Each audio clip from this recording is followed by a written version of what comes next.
አንገታቸውን ቅሉ ነው ያለው አላህ Subhanahu Wa Ta'ala። ምንም መራራት የለም። ሂደታቸው የቀደመ ነው የሚኖረው። ያለ ጂሃድ ያለ ትግል ነስር የለም። ያለ ጂሃድ ያለ ትግል የኢስላም ዳር ድንበር ሊከበር አይችልም። ያለ ጂሃድ ያለ ትግል ሙስሊሞች በነጻነት የትም ቦታ ሆነው ጌታ አላህን ማምለክ አይችሉም። የግድ ነጻነታቸው እንዲከበር የኢስላም ባንዲራ ከፍ ብሎ እንዲውለበለብ ምድር በአላህ ሸሪዓ እንድትተዳደር ጂሃድ ግድ ነው።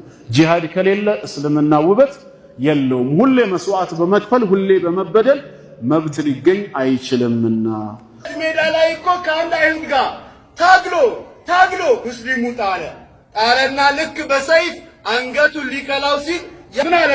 አሽሀዱ አን ላ ኢላሃ ኢላላህ በአላህ አንድነት መሰከርኩ ሲል አሁን ነው የምትመሰክረው? አንገቱን ቀላው። አገዳደሉን አሳመው ጂሃድ ላይ ያገኘው አንድ ካፊር የዛኔ ትገለዋል። ስትገለው ግን ካፊር ቢሆንም አገዳደሉን አሳመር፣ አስተራረዳችሁን አሳመር። እንዴት ነው አስተራረድን ማሳመር ሲባል? አንድ ሰው ቢላውን በደንብ አድርጎ ይሳለው። ስለዚህ እኛ የምናስፈጽመው የአላህን ሕግ እንጂ ሃይማኖቱ የቀየረ ሰው ይገደላል ሲባል አንድ የሃይማኖት ጉባኤ ወይ አንድ የመስጂድ ኢማም ያወጣው ሕግ አይደለም። ያለ ጂሃድ ያለ ትግል ሙስሊሞች በነጻነት የትም ቦታ ሆነው ጌታ አላህን ማምለክ አይችሉም። የግድ ነጻነታቸው እንዲከበር የኢስላም ባንዲራ ከፍ ብሎ እያወራህ አይደል? መች ማስረጃ ታመጣለህ? ይሄው ሰጠውሽ እኮ ነው። ጣዖት ነው የሚያመልከው የሚለውን ቃል በቃል እስኪ ንገረኝ ነው እኮ እንዴ። ምሳሌ እያረክ ሳይሆን ቃል በቃል ነብያችን እየቀለድሽ ነው። እምነቱን የማያውቅ ከሆነ ምንድን ነበር የሚያመልክ የነበረው? እምነቱን ሳያውቅ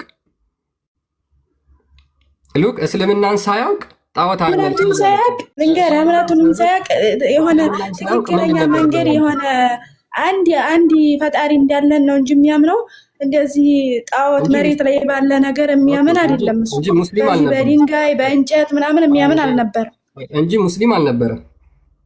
ሙስሊም አልነበረም እንዴት ትላለህ? አንድ አምላክ እንዳለ አንድ አምላክ እንደፈጠረው ያውቃል። ከዛ በኋላ ቁርአን ሲወርድለት አያውቅም። አልሐምዱሊላህ እዚህ ጋር ሱራ 42 52 ላይ እምነቱን ምን እንደሆነ የምታውቅ አልነበርክም ብሎ ዘግቶታል። በቃ ስለዚህ እምነቱን ከዛ በኋላ ከወረደ በኋላ አወቀ። እሺ በጭቃ አሁን እዚህ ጋር መምጣት እንችላለን ማለት ነው። ስለዚህ ሙሐመድ መገለጥ እስኪመጣለት ድረስ እምነቱ ምን እንደሆነ አያውቅም ነበር። አላሁ አለም የማለቀውን አላወራም። ኦኬ በጣም ጥሩ። ስለዚህ አሁን እንግዲህ እምነቱን ካወቀ ካልሽ በኋላ ጅብሪል መጥቶ ጨመቀው። 3 ጊዜ አንብባለው ማንበብ አልችልም አለው፣ ጨመቀው። አንብባለው ማንበብ አልችልም አለው፣ ጨመቀው። እንደገና ደግሞ 3ኛ አንብባለው ማንበብ አልችልም ሲለው ጨመቀው። ከዛ በኋላ ወደ ከድጃ ሄደና ከዛ ቁርአን አላነበበለትም የጨመቀው ወይ እኮ ችግር የለውም። እሺ ያ የጨመቀው አካል ሙሐመድ ማንበብ እንደሚችል ያውቃል ወይስ አያውቅም? እኔ ምን አውቃ? እሱን አላውቅም። ስለዚህ ጅብሪል ነው ብለሽ ነው ታውቂ? መልአክ ሆነ ቆይ ጅብሪል ነው። ግን ሙሐመድ ማንበብ እንደሚያውቅ ይወቅ ምን አውቃለሁ? እሱ ነው እንጂ የሚያውቀው ነው። አላህ ነው የሚልከው አይደል? አላህ ነው የሚልከው መልአኩን አይደል?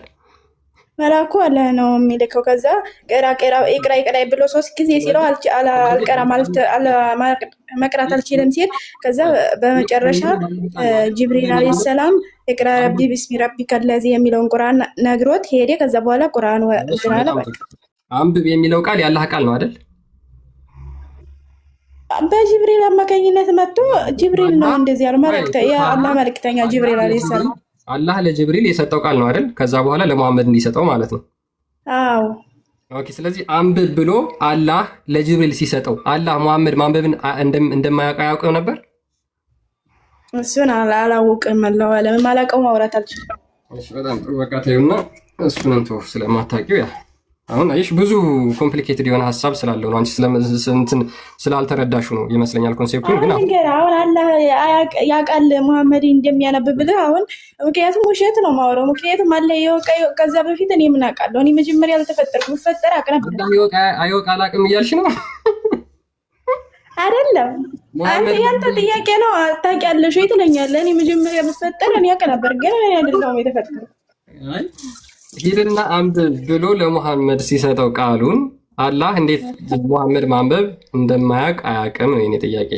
አይ አላህ ሊያውቅም ይችላል ከሆነ መልስሽን እቀበላለሁ፣ ችግር የለውም። አላህ ሊያውቅም ይችላል አይደለም? አላህ ሁሉን አዋቂ ጌታ ነው። እንዴት ነው እንደዛ ማለት? ለምን ማንበብ ሳያውቅ ለምን አንብብ ብሎ መልእክት ላከ? መገለጥ ላከ? እሱንማ ያለ የራሱ ምክንያት ይኖረዋል። እኔ ምን አውቃለሁኝ እሱ። ኦኬ ኤኒዌይስ እሱን የሚያውቅ ትልልቅ ኡስታዞችን እነሱን ጠይቄ ደግሞ እነግራለሁ ኢንሻአላህ። ችግር የለውም። እሺ መሐመድ መገለጥ ሲመጣለት ለምንድን ነበረ እንደ ግመል የሚጮኸው? ማን ነው ያለው? ኦኬ እናታቂም እስኪ አምጣ ቁርአን። እንደ ግመል ይጮህ ነበር። ይሄ ትክክለኛ የአምላክ መገለጥ ነው ብለሽ ታምኛለሽ? ቁርአኑ የት ጋር ነው? ክፈትላት። ቡሃሪ 1789 ላይ። ኦኬ ከፍተዋል። ላንበበው? አንብብለታ። እሱ አካባቢ ብቻ አንብበው። ኦኬ እሺ። while Allah is inspiring him ኢንስፓየር ያደረገው ወይም የሪቪሌሽን ራእይ ሲያወርድ ምንድነው? ሐዲስ ነው። ሐዲስ ሳሂህ ቡኻሪ 1789 ሐዲስ እና ይዋሻል። የባይብል ሐዲስ ይዋሻል። ተወኝም። ኦኬ ሐዲስ አትቀበይም? ይዋሻል የባይብል ሐዲስ። እናንተ ማታመጡ አንዳንድ አሁን ያልተዘገቡ እኛ ጋር ያልተዘገቡ ሐዲሶች አሉ። ሌላ ሰው የጻፋቸው ማለት ሰሃቦች ያልጻፏቸው አንዳንድ ሐዲሶች አሉ። ስለ ነብያችን መጥፎ ነገር አንዴ ተረጋጊ። እንደ ኮምፒውተር ትር ብለሽ አታውሪ። መጀመሪያ የተከፈተው ሐዲስ ምንድን ነው? ቡሃሪ ነው? ሙስሊም ነው? ትክክለኛ ነው? የተዋሸ ነው? የተቀጠፈ ነው የሚለውን መጀመሪያ አጣሪ። እስከዛሬ እናንተ እኮ የምታወጡት የምታስረዱን ከዚህ ነው። ቡሃሪ ምን ትላላችሁ? ግን አንዳንድ ያልተዘገበ ሐዲስ አለ። እኛ ጋር ያልተዘገበ ኡስታዝ ያላስተማሩን ቁርአንም ላይ የሆነ ተረጋጊ። መጀመሪያ አዳምጪ። አንቺ የምታውቂው ሐዲስ ምንድን ነው? የምታውቂያቸውን ሐዲሳት ንገሪኝ። ሚውት አታርገኛ። የምታውቂውን ሐዲስ ንገሪኝ። የመጀመሪያ ተቀባይነት ያለው ከሙስሊሞች ከቁርአን ቀጥሎ ምንድን ነው? ቡሃሪ ነው አይደል? ሐዲስ ቡሃሪም ቢሆንም አንዳንዴ እሺ የዘገበው ሰውዬ ማን ነው የሚለውን ትነግረኛለህ። ከኛ ሰሃባ ካልሆነም ለምን? ቆይ አንዴ። ስለዚህ ሳሂህ አልቡኻሪ ላይ ዳኢፍ ሐዲስ ወይም ደግሞ ይሄኛው 1789ኛው ሐዲስ ዳኢፍ ነው ብለሽ ነው ወይስ ደግሞ እሱ የተቀጠፈ ነው ብለሽ ነው የምታስቢው እያልሽኝ ያለሽ? ዳኢፍ ነው ግን አንዳንድ ደግሞ የሆነ ስለነብያችን እስኪ ይሄ ሐዲስ ዳኢፍ ነው ትክክለኛ የተቀጠፈበት ትክክለኛ አይደለም የተቀጠፈ ነው በይና ተናገሪ። አንዴ እየሰማንሽ ሁሉ ሙስሊሞች አለለም ለማቲ እንዴ በእኛ ዳኢፍ ነው ያመጣን በይ አንተ መረጃ ለመያዝ ነው የምትፈልገው እኔን እያስወራ አንዴ ፊት ለፊት አሳያት። ይሄ ሐዲስ የተቀጠፈ ዳኢፍ ሐዲስ ውሸታም ሐዲስ ነው በይና ንገሪ። እሺ ከእስልምናሽ ተወጪና ከዛ በኋላ ኡስታዞች ጋር ሄደሽ እንደገና እስልምናሽን ትይዣለሽ። ምክንያቱም አንድ ሐዲስ አለመቀበል በእስልምና ውስጥ ከእስልምና እንደሚያስወጣ ኡስታዞች ስለሚነግሩሽ ማለት ነው። ስለዚህ በይ ይሄ አላልኩም፣ እኔ አልቀበልም ባላልኩም የሆነ ስለ ነብያችን መጥፎ ነገር የሚያወራ ከሆነ ግን ትክክለኛ እንዳልሆነ አውቃለሁ። እኔ ለራሴ አንቺ እኮ መጥፎ ነገር የመሰለሽ ላይምሮሽ አሁን እንዴት ይሄ ነብይ እንዴት ነው እንደዚህ ሊገለጥለት የሚችለው ጅብሪል ብለሽ አደረገማ። ጥሩ ነብያችን መልካም ሰው ነው እንዴ? ለሰዎች መልካም የሚያስብ ነው። እሱ የማያደርገው ነው የምትሉና መልካም ሰው ነው፣ በጣም መልካም ሰው ነው። መገለጥ ሲመጣለት ግን አሁን እንዴት ለምን እንደ ግመል እንደሚጮህ እንደነበር እሱን አስረጅኝ። አንብብላት። እሺ እኔ እንጃ እሱን አላውቅም። ታላቅ አላወራ። ስለዚህ አላውቅም አላውቅም ነው የሚባለው እንጂ ይሄ ሐዲስ እኮ አላውቅም አልኩ። ስለዚህ እሱ ባይብል ነው ምናምን አትበይ። ይሄን ሐዲስሽን ባይብል ስለደረግሽው ማለት ነው። እኛ እንደዚህ አይነት ልንገርህ፣ አሁን ለምሳሌ ቆሻሻ እንትን የለንም። ቆይ አንዴ ተረጋጊ። እንደዚህ አይነት ቆሻሻ ባይብል እኛ የለንም። ይሄ ትክክለኛ የአምላክ መጽሐፍ ነው ብለን ስለማንቀበለው እኛ ለአንቺ የምንሰጥሽ እንደ ኢንፎርሜሽን እንጂ አትሳደብ። ቆሻሻ አይባልም። ዝም ብለህ አስረዳ። ማስረዳት ያለብን አስረዳ። በመሳደብ የሚሆን ነገር የለም። ስድብ አይደለም። ስደብከኝ አንተ ስድብ ነው ለአንቺ የመሰለሽ ስድብ አለ። ሰማይን ሚወት አታርገኝ። አንዴ አልሐምዱሊላህ ትረብሽ ማስረዳት ትችያለሽ። መናገር እችላለሁ። ማስረዳት ትችያለሽ። ለምን መሐመድ እንደ ግመል እንደሚያንኮራፋ እኮ አትሳደብ ነው እኮ ያልኩት። ታዲያ ማውራት ትችላለህ። ማውራት እስከቻለ ድረስ አስረዳኝ፣ እረዳለሁኝ ማለት የምትለውን መስማት ትችላለህ፣ ግን አትሳደብ። አልሐምዱሊላህ ችግር የለውም። ቃሉ ከሆነ የደበረሽ ችግር የለውም፣ መስተካከል ይችላል። ምክንያቱም አንቺ ይሄ የሚደብር ነገር የመሰሉሽ ነገሮች በሙሉ ቁርአን ውስጥ ስለተጻፉ አይደለም። ቆሻሻ አትበል ነው እኮ ያልኩህ። መሐመድ ያደረጋችሁ አሁን ያንተን ኢየሱስን ቆሻሻ ብዬ ብሳደብ ፕሊዝ። እሺ ተረጋጊ፣ በቃ ተረጋጊ በቃ። እሺ ይኸው ቃሌ ለቃሉ ከሆንሽ ሶሪ ያማል። ስለዚህ እኔንም ነብዩ ሶሪ ሰለላሁ ብዬሻለሁ፣ ችግር የለውም አዳንጭ በቃ። ይኸው ሶሪ ብዬሻለሁ ለቃሉ ከሆነ ማለት ነው። ግን መጽሐፉት ውስጥ ያላቸው ነገር መጽሐፉ ውስጥ ያሉት ነገሮች እንደዛ ስለሆኑ ነው እንደዛ ያልኩሽ። ቆሻሻ የሚላል አሁን መጽሐፉ ላይ ለአላህ ያቀበላችሁ ቆሻሻ የሚል የለም። ሶሪ ያልኩሽ እኮ ለሱ ያደረጋቸው ለአንቺ ቆሻሻ ምን ማለት ነው? አልሐምዱሊላህ ተግባሮቹ ያደረጋቸው ነገሮች የተፈጸሙ ነገሮች መሐመድ የተናገራቸው ብዙ ነገሮች አሉ ቡሃሪ ውስጥ የሚገኙ ማለት ነው። ለምሳሌ እኛ አንብብልኝ አሁን በወሬ እንጨርሰው። ኦኬ በጣም ጥሩ አንብብላት አንዴ። ኦኬ ሲያደርገው ወይም ሪቪሌሽን ሲገልጥለት አይ ሪፕላይድ ኢን ዘ አፊርማቲቭ ኡመር ሊፍትድ ዋን ኮርነር ኦፍ ዘ ክሎዝ የአንዱን ኮርነር በአንድ በኩል ያለውን ክሎዝ ልብስ ወደ ላይ ያነሳ ይላል ገለጠው። ኤንድ አይ ሉክድ አት ዘ ፕሮፌት ነቢዩንም አየሁት ሁ ዋዝ ስኖሪንግ ይሄ ምን ነበር በአማርኛ ማንኮራፋት ነው የሚባለው ማንኮራፋት ዘ ሰብ ናሬተር ታውት ዛት ሂ ሰይድ ከዛ ደግሞ ሰብ ናሬተር ሌላኛው ዘጋቢ ማለት ዘ ስኖሪንግ ዋዝ ላይክ ዛት ኦፍ ኤ ካሜል የግመል አይነት ማንኮራፋት ነበረ አለ። ዌን ዛት ስቴይ ዋዝ ኦቨር እያለ እየቀጠለ ሲያንኮራፋ እንደ ግመል ነበር ብሎ ያስቀምጣል። አንድ ነብይ አለ ከመሐመድ ውጪ መገለጥ ሲመጣለት የሚያንኮራፋ ነብይ? እስኪ ሙስሊሞች ጥቀሱ። ኢሳ ነው ሙሳ ነው? የትኛው ነብይ ነው እንደ ግመል ሲያንኮራፋና መገለጥ ሲቀበል የነበረው ነብይ? አንድ ነብይ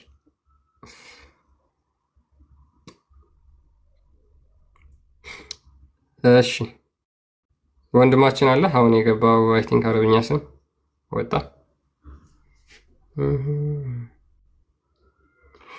ኦኬ ኦኬ ግመል ሱራ 22:36 አንድ ይክፈትልኝ። ቆይ ወይም ከዛ በፊት ነስሩላህ አለ። ሰላም እንዴት ናችሁ? ሙስሊም ለሆናችሁ ደግሞ አሰላሙ አለይኩም ብያለሁ። እንዴት ናችሁ ወንድሞች? አለይኩም ሰላም ወራህመቱላህ። ደህና ያው ርዕሱ ስለሚቀያየር ያው እንትን ባልልበትም አሁን አንተ የጠቀስከው የቁርአን አንቀጽ አለ። ለምሳሌ አላህ ተባረከ ወተዓላ ማኩም ተተድሪ መልኪታበ ወለል ኢማን የሚለው ማለት ነው። ለምሳሌ መጽሐፍንም እምነቱ ምን እንደሆነ አታውቅም ነበር የሚለው ማለት ነው። ተረጋጋ። ከዛ ወጥተን ርቀን ሄደናል፣ ብዙ ነገሮችን አውርተን ማለት ነው። አሁን ሙሐመድ ለምንድን ነበረ መገለጥ ሲመጣለት እንደ ግመል ሲያንኮራፋ የነበረው?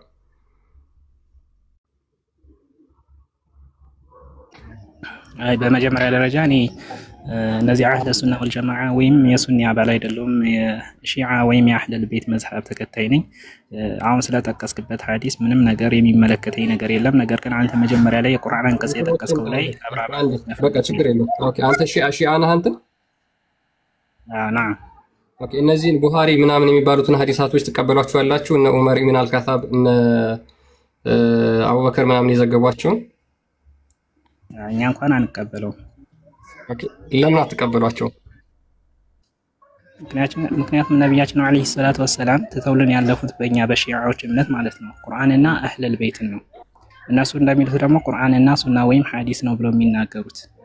ይሄ ደግሞ ሐዲስ የሚባሉት ደግሞ የመጡት በእነሱ ከ100 ሺህ በላይ የሚቆጠሩ ሰሃቦች እንደ ሰንሰለት ተያይዞ የመጡ ነገሮች ናቸው ብለው ከጥሩም ከመጥፎም እንግዲህ የሐዲስ ስብስቦች ነው። ለምሳሌ ሙዓዊያ ለዕነቱላሂ ዐለይህ ከሱም ራሱ ሐዲስ የሚዘግቡ አሉ።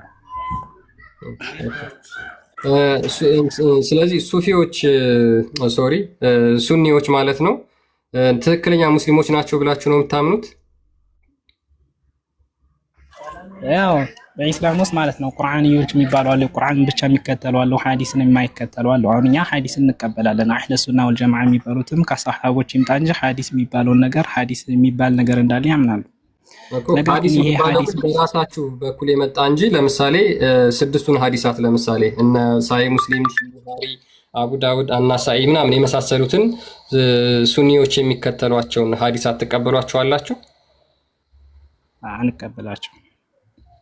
ኦኬ ስለዚህ እነሱን ሐዲሳት የሚቀበሉ ሱኒዎች ሙስሊም ናቸው ብላችሁ ታምናላችሁ? በሸሃዳ ወይም በላኢላሃ ኢላላህ ሙሐመዱን ረሱሉላህ ብለው ከመሰከሩ ችግር የለው ሙስሊም ናቸው። ነገር ግን በኸሊፋነት ወይም በኢማማነት አልየን ወልዩላህ ብለው ካልመሰከሩ ግን ላኢላሃ ኢለላህ ማለት አንድ ያደርገናል ብለህ ታምናለህ? ለምሳሌ የአንተ ኢላህ ሌላ ከሆነ የምታምኑት አስተምሮ ወይም ደግሞ አቂዳ የሚለያይ ከሆነ አላህ ስላለ ወይም ደግሞ ኢላህ የሚለውን ቃል ስለጠራ አንድ ልትሆኑ አትችሉም በፍጹም። ገባ? ስለዚህ ገብቶኛል። ስለዚህ ለምሳሌ ማለት ነው ለምሳሌ እነ ዑመር ሙስሊም ናቸው ብላችሁ ነው የምታምኑት? እነ ዑመር፣ እነ አቡበከር፣ እነ ዑስማን? እንዲሁም በዚህ ጉዳይ ላይ አቡበከር፣ ዑመር እና ዑስማንን በተመለከተ እኛ ከነሱ በጣም የተለየ የሆነ አስተሳሰብ ነው ያለ። ምክንያቱም ፋጢማ ዛህራ አለይሃ ሰላም የተጎዳቸው በዑመር ነው ብለን ነው የምናምን። የኢማም አሊ አለይሂ ሰላምን ኸሊፋነት ከነጠቁ ሰዎች መካከል ደግሞ አቡበከር ነው ብለን ነው የምናምነው ማለት ነው። አቡበከር፣ ከዛ ዑመር፣ ከዛ ዑስማን፣ ከዛ ደግሞ የነቢያችን አለይሂ ሰላቱ ወሰላም በአሰቃቂ ሁኔታ እንዲገደል ያደረገው ሙዓዊያ፣ የሙዓዊያ ልጅ ማለት ነው። የዚድ ኢብኑ ሙዓዊያ የሚባል የዚድ ቢን ሙዓዊያ ለዓነቱላሂ አለይህ፣ በእሱ አማካኝነት የነቢያችን አለይሂ ሰላቱ ወሰላም ከርበላ በሚባል ቦታ ላይ ከ72 የሚቆጠሩ የነቢያችን ኢማም ሁሴን አለይሂ ሰላም ጨምሮ አባስን አብዱልፈድል አባስ የሚባል አለ፣ እነርሱን ጨምሮ የገደሉ ስለሆኑ ያን እኛ በፍጹም አንቀበል።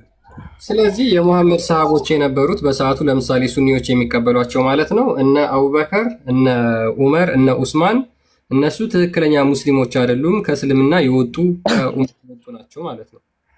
ኢቭን ቁርአንን በርዘዋል ብላችሁ አይደል? ነቢያችን አለይሂ ሰላቱ ወሰላም ሰለላሁ ዐለይሂ ወአሊሂ ወሰለም ወዲኩም በሚባል ቦታ ላይ የኢማም አሊ አለይሂ ሰላምን ዊላያነትን ወይም አሚርነትን የመሰከሩበት አጋጣሚ አለ ማለት ነው። መን ኩንቱም መውላህ ፈሃዛ አልዩ መውላህ፣ እኔ መውላ ለሆንኩት ሁሉ አልዩ መውላ። እንደዛ የሚጠቁሙ ሐዲሳት ኢቭን በሱኒ ሐዲሳት ውስጥም ቀጣይ የሚኖረው ከሊፋ አሊ እንደነበር የሚጠቁሙ ሐዲሳት እንዳሉ አውቃለሁ አክቹዋሊ። ስለዚህ እነሱ ኢማም አሊ ያሊን ኢማምነትና ያሊን ከሊፋነት የቃሙት ልክ አይደሉም ማለት ነው። ኢማም አሊ አለይሂ ሰላም በብዙ ነገር ተበድለዋል። ለምሳሌ ፋጢማ ዛህራ አለይሂ ሰላም ነቢያችን አለይሂ ሰላቱ ወሰላም ከሞቱ በኋላ 18 ቀን 72 ወይም 18 ቀን ራሱ አልቆየችም ነው የሚባለው በአንዳንድ በሱኒ ራሱ ታሪኮች ማለት ነው። እንዲሁም መመልከት ይችላል ማለት ነው። እርጉዝ ነበረች ፋጢማ ዛህራ ማለት ናት። እርግዝናዋ እንዲጨናገፍ ካደረጉ ሰዎች መካከል ዑመር ነበር ማለት ነው። ዑመር እንግዲህ ለምንድን ነው የኢማምን ማለት የአቡበከርን ኸሊፋነት ማትቀበሉ በማለት ቤታቸው ድረስ ሂደው ኢማም አሊን እስከ መደብደብ የደረሱ ፋጢመቱ ዛህራን ጭምር ማለት ነው የደበደቡበት በራሳቸው በአህለ ሱና ወል ጀማዓ ኪታቦች ላይ ተዘግቦ የሚገኝ ታሪክ ነው ማለት ነው። እሱም ማረጋገጥ ይችላል። ቀላል ነገር ነው ማለት ነው። ስለዚህ እነሱ ትክክለኛው እስልምና ያፈነገጡ ናቸው። እነሱ ገሃነም ነው የሚገቡት ማለት ነው። ለምሳሌ እሱን አላህ ሱብሓነሁ ወተዓላ ነው የሚያውቀው። ነገር ግን ነቢያችን አለይሂ በቃ ከእስልምናው ከትክክለኛው እስልምና ያፈነገጡ ከሆነ ገሃነም ነው የሚገቡት። አይሻ ላይ ያላቸው አመለካከት ዝሙት ሰርታለች ብላችሁ ታምናላችሁ? አይ እንደዛ ብለን አናምንም። ነገር ግን የኢማም ጀመል የሚባል ወይም የግመል ጦርነት የሚባል አለ ከነቢያችን አለይሂ ሰላቱ ወሰለም ወይም ኢማም አሊ ማለት እንግዲህ የነቢያችን ያጎት ልጅ ናቸው። ከነቢያችን በኋላ እስልምና ለመጀመሪያ ጊዜ የተቀበሉት ኢማም አሊ ነበሩ። በእርሱ ላይ አመፅ በማስነሳት ኸሊፋነቱን በመቃወም ወይም የዑስማንን ግድያ አንተን ያቀነባበርከው በሚባል የጀመል ወይም የግመል ጦርነት በማስነሳት ኢማም አሊና አህለል ቤትን ለመጨፍጨፍ የነቢያችን ቤተሰቦች ለመጨፍጨፍ ጦርነት ይዛ ሂዳ ነበር ማለት ነው። ነገር ግን ሳይሳካላት ቀርቶ ታላቅ ሰሃባ የሚባል ዙበይርና ጣልሃ በዛ ጦርነት እንግዲህ ከሷ ጎን በመቆም ተገለዋል ማለት ነው። ነቢያችን ግን ተናግረው ነበር ከዛ በፊት ማለት ነው። አዙበይር የሙሐመድ እንዲያውም ሙሐመድን ብሎ ተናግሮለታል። ሁሉም ነቢያቶች ሐዋርያ ያላቸው አንተ የኔ ሐዋርያ ነህ ብሎ ተናግሮለት ነበር። ስለዚህ በሱኒዎች ደግሞ ምን ብሎ ይታመናል መሰለ? ሁለት ሙስሊሞች በሰይፍ ቢገዳደሉ ሁለቱም ገሃነም ይገባሉ የሚል አስተምሮ አለ። አዎ ምን መሰለ ነቢያችን ሙሐመድ ሰለላሁ ዐለይሂ ወሰለም ከሞቱ በኋላ ብዙ ነገሮች ተነስተዋል። ነገር ግን ከመሞታቸው በፊት በሰሃቦች መካከል ልዩነት እንደሚፈጠር በግልጽ የተናገሩበት ነገር አለ ማለት ነው። ለምሳሌ የከርበላን ጦርነት እንግዲህ ኢማም ሁሴን ዐለይሂ ሰላም ከመገደላቸው በፊት ለኡሙ ሰለማ ረድዋኑላሂ ብለንተናል ማለት ነው። ለኢማም ሁሴን ዐለይሂ ሰላም ጭምር ማለት ነው እንደሚገደል ነግሯት ነበር። የሚገደልበትን አፈርም ሰጧት ነበር ማለት ነው። በዛን ሰዓት በሚገደልበት ሰዓት ላይ አፈሩ ወደ ደም እንደተቀየረ እንግዲህ በሱኒ ራሳቸው ኪታብ ላይ የሚገኝ ነገር ነው ማለት ነው። በማን እንደሚገደል የገደሉ ሰዎች አመፀኛ እንደሆኑ ማለት ነው። ያም ሰው ችግር የለውም። ደግሞ የሙዓዊያ የሚባለው ማለት ነው ሙዓዊያ ቢን አቢ ሱፊያን የሚባለው ደግሞ ለዕነቱላሂ ዐለይህ እሱ ደግሞ ማለት ነው ኢማም አሊይን እንደሚቃወምና ከእርሱ ጋር ጦርነት እንደሚገጥም የእሱ ወገኖች አመፀኞች እንደሆኑ የባጢል መንገድን የይዘው እንደሚጓጉም በግልጽ የተናገሩበት ነገር አለ ማለት ነው። ስለዚህ ከነዚህ እንዴት ነው ሐዲሶች ልንቀበል የምንችለው? እጃቸው በደም የተጨማለቀ ሰዎች ጋር እንዴት ነው ሐዲስ ልንቀበል የምንችለው የሚል ጥያቄም ያስነሳል ማለት ነው። ስለዚህ በሰሃቦች የመጣ ሐዲስን ሙሉ ለሙሉ እኛ አንቀበል።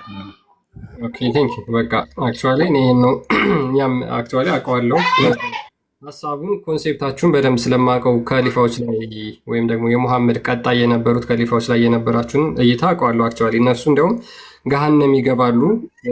ስለ ሺአ እምነት ያንህል እኔ የጠለቅ ያለ እውቀት የለኝም ስለ ሺአዎች ማለት ነው። አላህ ላይ ያላችሁ አስተምሮ ከሱኒዎች ጋር ተመሳሳይ ነው?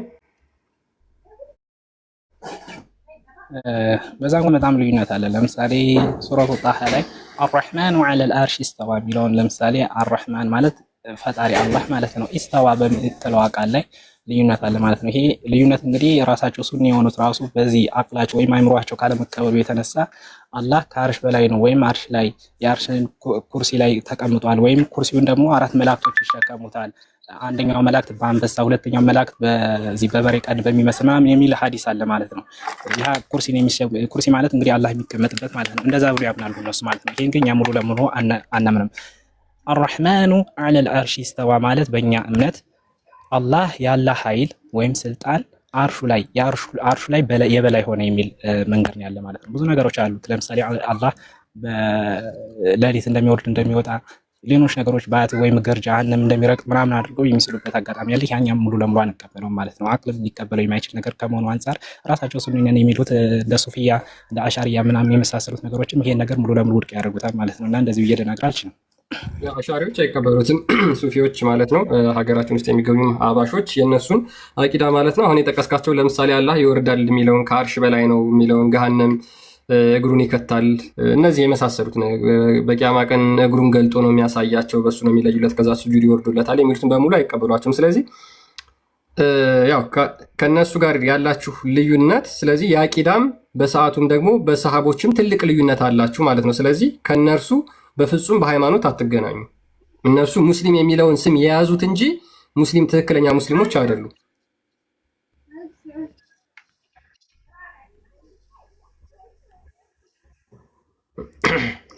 ኦኬ እነሱ ምንም መሰለን ሻሃዳ ማለት ምስክርነት ነው። ለምሳሌ ሁሉም ሙስሊም አንድ አላህ እንደ አሽሃዱ አን ላ ኢላሃ ኢላላህ ወአሽሃዱ አነ ሙሐመድን ረሱሉላህ ብሎ ይመሰክራሉ። ከኛ የሚለዩት ምንድነው? ወአሽሃዱ አነ አልየን ወልዩላህ አሊ ወሊ ወይም ከነቢያችን አለይሂ ሰላቱ ወሰላም በኋላ ኢማም ወይም መሪ መሆኑን አያምኑም ማለት ነው። በዛ ነው ልዩነት ያለ። ነገር ግን ሻሃዳ አሁን ሻሃዳ እኮ ቃሉን ነው እንደ አንተ የምትለው ነስሩላ፣ ቃሉን እኮ በነገራችን ላይ ብዙ የሙስሊም ሴክቶችም ሊሉት ይችላሉ። አሁን እኮ ቃሉ አይደለም ማተር የሚያደርገው አስተምሮ ነው። ለምሳሌ አሽሃዱ አላህ ምናምን ሲሉ በየትኛው አላህ በየትኛው ኢላህ ከአርሽ በላይ ባለው በሚወጣው በሚወርደው ባቱን በሚገልጠው ነው ገሃነም ውስጥ እግሩን በሚከተው ነው ወይስ በእናንተ ይሄንን በማታምኑት ይሄንን በካዳችሁት አላህ ነው? በየትኛው አላህ ነው የሚያምኑት? ስለዚህ የአንተን አላህ የማይቀበሉ ከሆነ በአንተ አስተምሮ ሙስሊም አይደሉም ማለት ነው። እዚህ ላይ ሪፊት ታደርጋለህ? አዎ በዚህ ይቀበላሉ። ምክንያቱም ለምሳሌ የትኛውም ለምን ሁሉን ነገር አይመሰክሩም? አልየን ወልዩላህ ለምን አይሉ? ነገር ግን እዚህ ላይ ድንበር ካለፉ ማለት ድንበር ማለፍ ማለት በአላህ እንግዲህ ባህሪያቶች፣ ሲፋቶች በአጠቃላይ የሚክዱ ከሆነ እነዚህ ሙሉ ለሙሉ እኛ አንቀበላቸውም። ምክንያቱም ለምሳሌ እነሱም እኮ አሽሃዱ አነ ሙሐመድን አብዱሁ ወረሱሉ ምናምን ብሎ ይመሰክራሉ። ነገር ግን የነቢያችን መንገድ ተከትለዋል ወይ ካል አልተከተሉም። ምክንያቱም ሙዓዊያ የሚባለው ዑመር የሚባለው የዚድ የሚባለው ኢብኑ ዚያድ የሚባለው በአጠቃላይ እኮ ሙስሊም ናቸው። ነገር ግን እጃቸው በደም የተጨማለቀ ነበር። በእነርሱ የነቢያችን ሰለላሁ ዐለይሂ ወአሊሂ ወሰለም ቤተሰቦች በአሰቃቂ ሁኔታ ከርበላ በምትባል ቦታ ላይ ተገድለዋል። ስለዚህ እንደዛ ብለው መሰከሩ ማለት አባል ናቸው ማለት አይደለም። ያ ገብቶኛል። ሜቢ አልሐምዱሊላህ ካለ ስለዚህ አልሐምዱሊላህ እነ ዑመር እነ አቡበከር ገሃነም ነው የሚገቡት እያለች ነው። ወይም አይዳ ካላችሁ እዚህ ላይ ምን ትላላችሁ? አይዳ አልሐምዱሊላህ የእናንተ የምትከተሏቸው ሰሃቦች ከሊፋዎች ገሃነም ነው የሚገቡት፣ ምክንያቱም በደም የተጨማለቁ ናቸው። የአሊን ከሊፋነት የማይቀበሉ እንዲሁም ደግሞ በአቂዳም ደግሞ እናንተ አላህን ምን ብላችሁ ነው የምትገልጹት? እናንተ በምትገልጹት እኛ በፍጹም አንቀበለውም ብለው ያምናሉ። አልሐምዱሊላህ እዚህ ላይ ምታያለሽ። እሺ በእነሱ አስተምሮ ነው በእኛ ማስተምሮ እነሱ ጀሃነም እንደሚሆኑ ነው የምናውቀው። ሁለታችሁም ግን ሙስሊሞች ናችሁ። ሁለታችንም ሙስሊሞች ነን።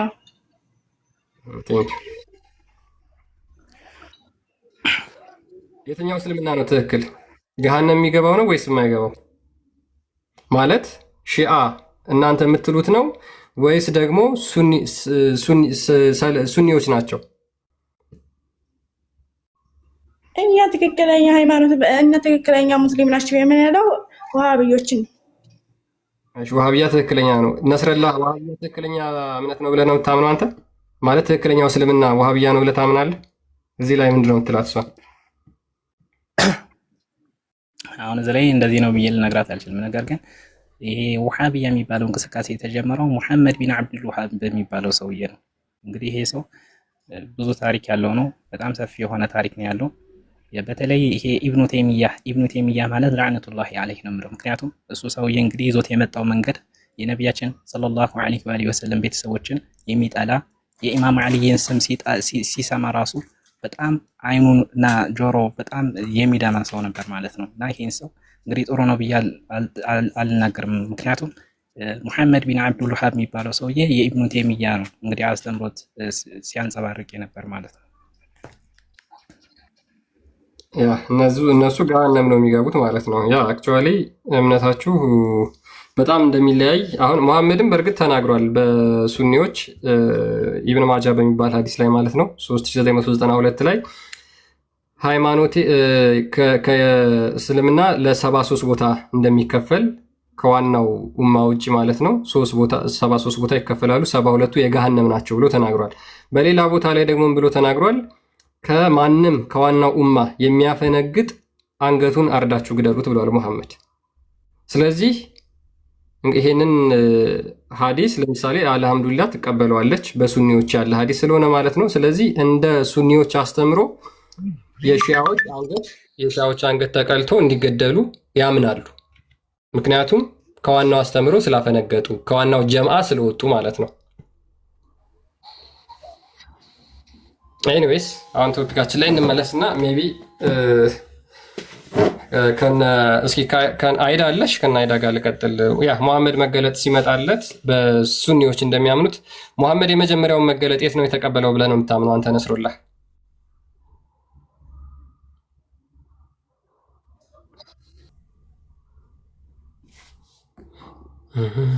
ያ ሜቢ ኦኬ፣ ወደ እነሱ እንመለስና አይዳ እንዴት ነሽ? እንዴት ዋላችሁ ክርስቲያን? ደህና ነሽ? አልሐምዱሊላህ። ያ እንግዲህ ከሺዓዎች ጋር ደግሞ ልስማችሁ፣ ሌሎቹ ያውሩ። ቆይ ማውራት ስችል እኔ የራሴን አስተያየት ሰጣለሁ። ልስማቸው እነሱን ትንሽ ቆይ የሰማው ነው እኔ እናንተን ችግር የለው። እሱ ሺዓ ነው። ሺዓዎች ደግሞ እንዳለ እናንተን ገሃነም ነው የሚገቡት ብለው ነው የሚያምኑት። አስተግፍሩላህ ላዚም ውሸት ነው። እነሱ ናቸው ጀሃነም ገቢ። አላህ ነው የሚያውቀው ጀሃነም የሚገባውን ገነት የሚገባውን። ማንም ለእንትን ማለት አይችልም። ግን ካለ ስርዓት ያፈነገጠ ያለ መንገድ ማይከተል እርግጥ ነው የአላህን መንገድ የማይከተል ከኔ ኡማ የሚወጣ አንገቱን ቁረጡት ብሎ ደግሞ መሐመድ ተናግሯል። የቱ ጋር ነው እንደዛ ነው?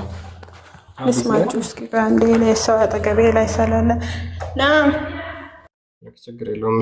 ያ መሐመድ ሱናን ናሳኢ 4022 ላይ ማንም ከእስልምና ወይም ደግሞ ከዋናው ኡማ የሚወጣ ከሆነ አንገቱን ቆርጣችሁ ግደሉት ብሎ ተናግሯል። ይሄ ሀዲሳቸው ላይ በርካታ ቦታ ያለ ሀዲስ ነው። ኤኒዌይስ እስኪ ወደ መገለጡ እንምጣና ያ አብዛኛው ማህበረሰብ አሁን ይህን አያውቀውም። አክቹዋሊ ሜቢ ከሺዓ ጋር ያላቸው ልዩነት ራሱ አገራችን ላይ ያሉ ሙስሊሞች አያውቁትም። ለምን በቀደም ድል ለኢራን ብለው ኢቭን መጅሊሱ ሳይቀር ድል ለኢራን ብለው ቆመዋል አይደል? ለምንድን ነው ድል ለኢራን የምትባለው ሲባሉ እኛ በእስልምና አንድ ነን፣ እስልምናችን አንድ ነው ብለው ተናግረዋል። እስልምናችን አንድ ነው ብለው የውሃብያው ሴክት ማለት ነው ምን ያህል አጭበርባሪ ውሸታም እንደሆነ የምታውቁት በዚህ ነው።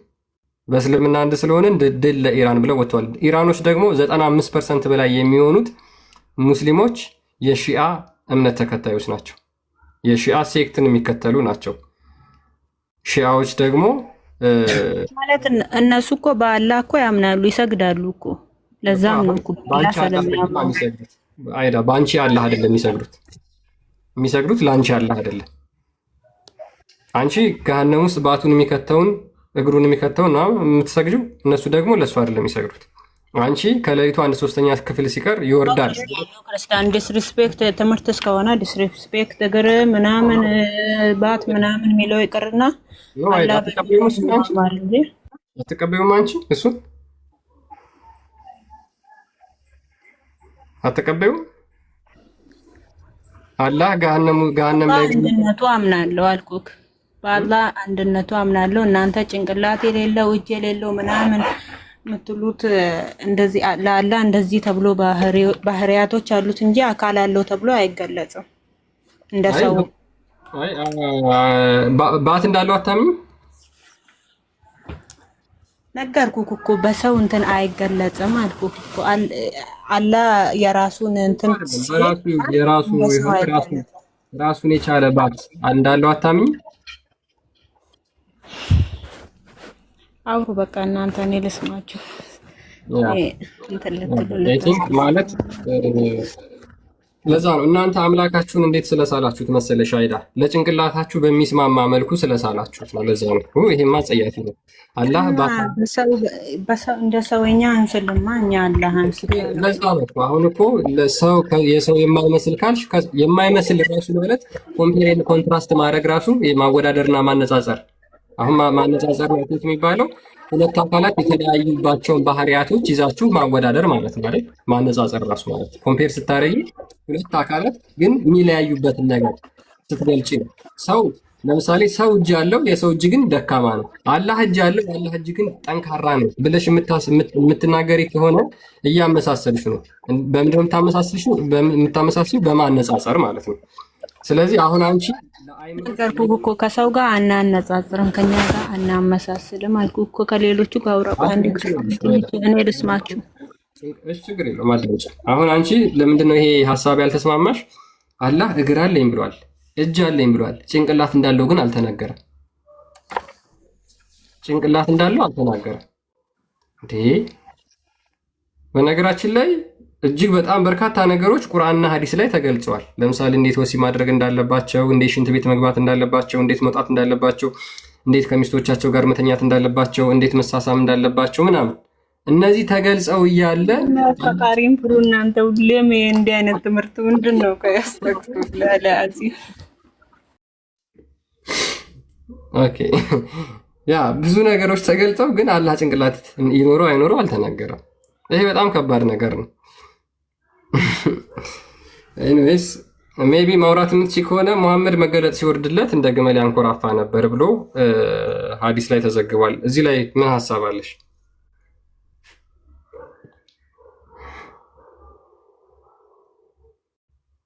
ምን አልከኝ? መገለጥ አንዴ ሐዲሱን ከፍተህ እንደገና እስኪ ፓራፍሬዝ አድርገውና አንብብላት ይልናታን። ቆይ አንብብልሽና ትቀጥያለሽ። ኦኬ እንዲህ ይላል። ኋይላ አላህ ኢዝ ኢንስፓይሪንግን አላህ ሪቪሌሽንን ሲያወርድ ማለት ነው ራእይን አይ ሪፕላይድ ኢን ዘ አፊርማቲቭ ዑመር ሊፍትድ ዋን ኮርነር ኦፍ ዘ ክሎዝ በአንድ በኩል ያለውን ገለጠው ይላል ልብሱን ኤንድ አይ ሉክድ አት ዘ ፕሮፌት ከዛ ነቢዩን አየው who was snoring እያንኮራፋ የነበር በአማርኛ አድርገውና ከአንድ ጀምረ እሺ ያው ትራንስሌት ያ ጀርመን ላይ ጥሩ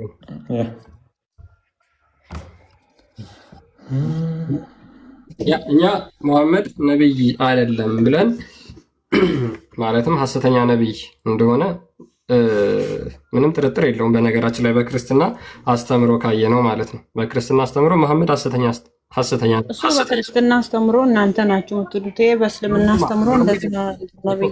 አሁን ምን እንደሆነ ታውቂያለሽ? መሐመድ ያስተማረውን አንድ ነብይ አላስተማረም። መሐመድ ብቻ ነው ያስተማረው። መሐመድ መገለጥ ሲወርድለት ለምሳሌ እዚህ ጋር ያነብልሻል። እንደ ግመል ያንኮራፋ ነበር ይላል። እንደ ግመል ሲያንኮራፋ የነበረ አንድ ነብይ የለም። እሺ አንብብላት። ኦኬ እንዲህ ይላል። ያው ራሱን ሆኖ ነው እያስቀመጥኩት። አይዳ አላህ ወደ እርሱ ራእይ ወይ እየላከ ሳለ ልታየው ትፈልጋለን አለኝ። እኔም አዎ ብዬ መለሱ። ዑመርም ከልብሱ አንድ ጫፍ አንስቶ ነቢዩን እንዳይ አደረገኝ። እኔም ነቢዩን ሲያንኮራፋ አየሁት። ንዑስ ተራኪው ያ ማንኮራፋቱም እንደ ግመል ማንኮራፋት ነበር ብሎ ተናገረ ይላል።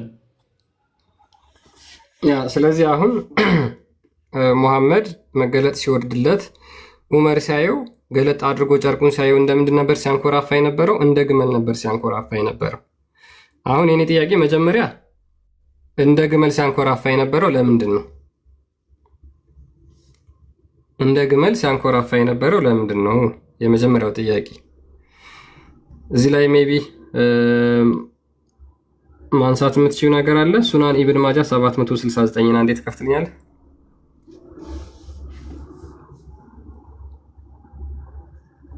ኢብን ማጃ ስንት? 769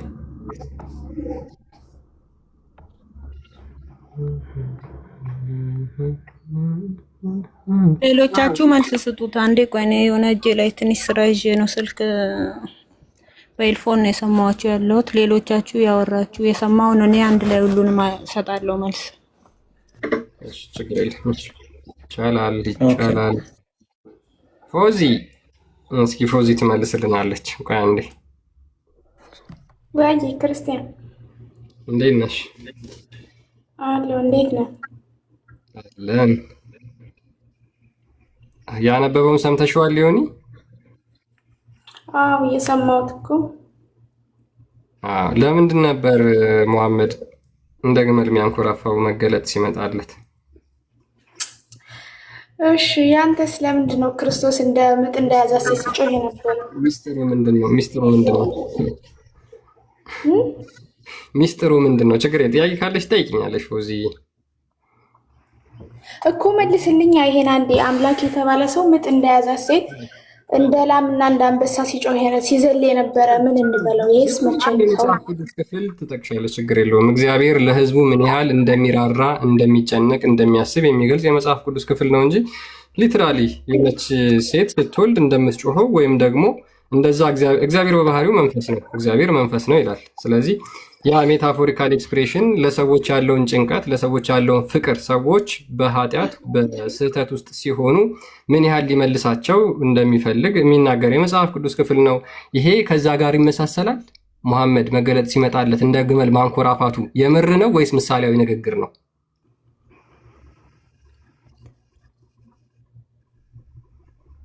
ፖዚ አለሁ። ቆይ እንዴ ይሄ አሁን ያነበብከው ክርስቲያን ከምን ላይ ነው? ምን ላይ ነው እንደዚህ የሚል ሐዲስ ያለው? ሐዲስ ላይ ቡሃሪ ሐዲስ ቁጥር ስንት ላይ?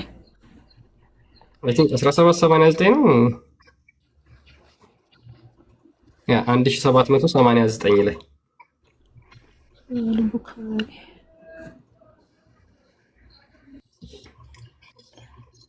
ክርስቲያን እዚህ ጋር እኮ ዑመር ለማየት ሲመጣ ረሱላችን ተኝተው ነበር ነው እንጂ እኮ ሁሌም ሲመጣላቸው እንደዚህ ነበሩ ነው እንደሚለው። በዛ ላይ ሰው ተኝቶ ማንኮራፋት ምንድን ነው ችግሩ? እስኪ ንገር። እንደ ግመል ነው እንደምታንኮራፋው አንቺ ፎዚ? እንደ የትም ይሁን ምን ችግር አለው? ሰው እኮ ነኝ እኮ የሰው ልጅ እኮ ሁሉም ጎዶሎ ነው። ገባ? እንደ ግመል ማንኮራፋት የሰው ባህሪ ነው። ጀስት እንደ ግመል ነው እኮ አላለም። እንደ ግመል። ኧረ ተው ክርስቲያን ተው። ኦኬ እንደ ሰው ነው ያንኮራፋው፣ እንደ ግመል ነው ያንኮራፋው? አይ አሁን ለምሳሌ የሆነ ሰው በጣም በጣም ፈጥኖ የሚሮጥ ከሆነ እንደይባል እንደ አቦ ሸማኔ ይባላል። ጀስት እንደዛ አድርገህ እዩ። ኦኬ። ስለዚህ አሁን እኮ ቆይ አንዴ ክርስቲያን አሁን አስቡ፣ ለፈጣሪ ፈጠረ ለተባለ ሰው ማለት ጌታ እንዴት ነው እንደ ምጥ እንደያዛ ሴት ይጮሃል፣ እንደ ላም ይዘላል ምናምን አይከብድም? ይሄ ስለ ሰው ነው። ሚዩት ማላረግሽ አንቺ ጨዋ ስለሆንሽ ነው ፖዚ መጽሐፍ ቅዱስ አልኩ። መጽሐፍ ቅዱስ ሜታፎሪካል ነው። ልክ ሙሐመድ እዚህ ጋር እንደ ግመል የጮኸው ምሳሌያዊ ንግግር ነው ወይስ የምርም እንደ ግመል አንኮራፍቷል? እኔ እንግዲህ ይሄንን እንደዚህ ነው አልልህም፣ ግን ምንም ችግር የለውም። እንደ ምሳሌያዊ ንግግር የሚሆን ትክክለኛም እንደዛም ቢያንኮራፉ ምንም ችግር የለውም። ምንም ያገናኘው ነገር የለም። እሺ ችግር የለውም። ለምን እንደ በግ አላንኮራፋ? ለምን እንደ ላም አላንኮራፋ? ኧረ እንደው ኧረ ተው ክርስቲያን ግን ተው አንተ ልጅ ትልቅ ሰው አይደለህ እንዴ? ምን ሆነህ ነው እንደዚህ ወርደህ እኮ ነው እያሰብክ ያለኸው? ወላሂ መጠየቅ ትልቅነትና ትንሽነት አይደለም። በነገራችን ላይ መጠየቅ ልክ ነህ፣ መጠየቅ ልክ ነህ። ሁሉም እንደዚህ ግን ለምን እንደበቀ እሺ ቆይ አንዴ ለምን ለምሳሌ አሁን እየበጠበጥሽ ነው፣ እያስቸገርሽ ነው። አታስቸግሪ ፎዚ። አንቺ ጨዋ ስለሆንሽ እኔ ሚውት አላደርግሽም እኮ። ለምሳሌ ለምንድን ነው አሁን ለምንድን ነው እያልኩሽ እየጠየቅኩሽ ያለሁት። መልስ ካለሽ እዚህ ላይ አይ ለምን አይባልም በቃ እንደዛ ሆነ ማለት እኮ ትችያለሽ። መልስ ከሌለ አይ አላቅምም ማለት ትችያለሽ። በነገራችን ላይ ብዙ አይነት መልሶች አሉ። አላቅምም መልስ ስለሆነ ማለት ነው። አልሐምዱሊላህ ለምሳሌ ስጠይቃት አላቅም ብላ ነው የመለሰችው። ስለዚህ ችግር የለውም በቃ ስለማታቅ፣ ምክንያቱም እንደሆነ ስለማታቅ ነው። አሁን የኔ ጥያቄ ግመል በእስልምና የአላህ ምልክት ነች ተብሎ ይታመናል። የአላህ ምልክቶች ናቸው ተብለው ይታመናሉ። ሱራ 22:36 ናውጣልኝ አንዴ።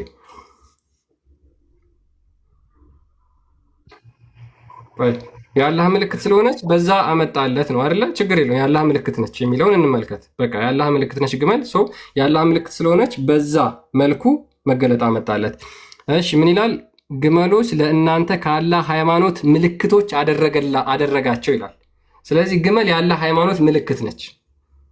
የአላህ ሃይማኖት ምልክት ስለሆነች በዛ መልኩ መገለጥ አመጣለት ልትይ ትችላለሽ። አንድ መልስ ሊሆን ይችላል። በጣም በሚገርም ሁኔታ አንዴ ሱናን ኢብን ማጃህ ቅድም ላይ የከፈትከውን አውጣልኝ። አንዴ ፎዚያውን አትረብሽ። እሺ አሁን ይሄንን አንብብላት አንዴ። ዘ ፕሮፌት ሰይድ ይላል ነብዩ አሉ ፐርፎርም ፕሬየር ኢን ዘ ሺፕስ ሬስቲንግ ፕሌስ፣ በጎች የሚያርፉበት ቦታ ላይ ጸሎታችሁን አድርሱ ወይ ደግሞ አድርጉ። ጸሎታችሁ ማለት ነው ሰላት ኤንድ ዱ ኖት ፐርፎርም ፕሬየርስ ኢን ዘ ካሜልስ ሬስቲንግ ፕሌስ፣ የግመሎች ማረፊያ ቦታ ላይ ጸሎትን አታድርጉ። ለምን ሲባል ፎር ዜይ ዌር ክሬትድ ፍሮም ዘ ዴቪልስ፣ ከሰይጣን የተፈጠሩ ናቸው ብሎ ያስቀምጣል።